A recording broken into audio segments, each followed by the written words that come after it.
So yun nga guys, trip ko mag-prank ngayon. So tara, samahan niyo ako mag-prank. Let's go.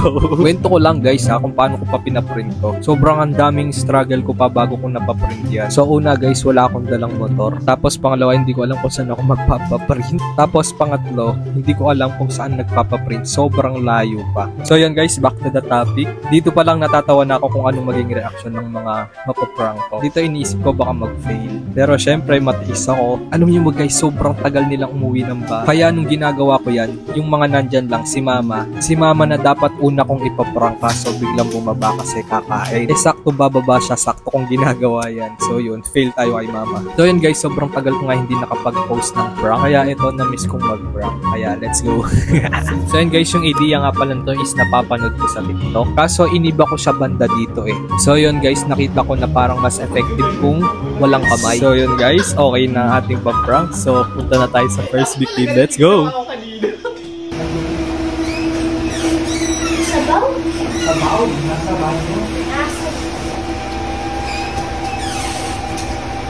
Wow!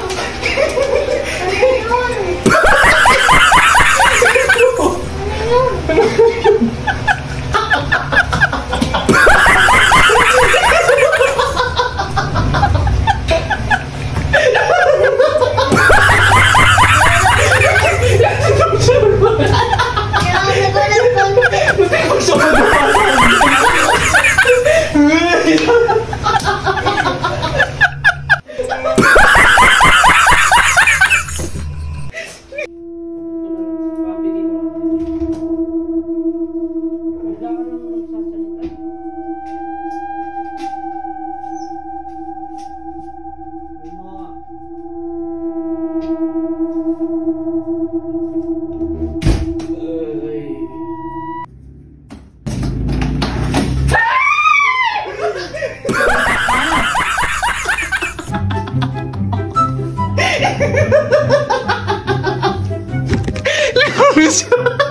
Bago ka?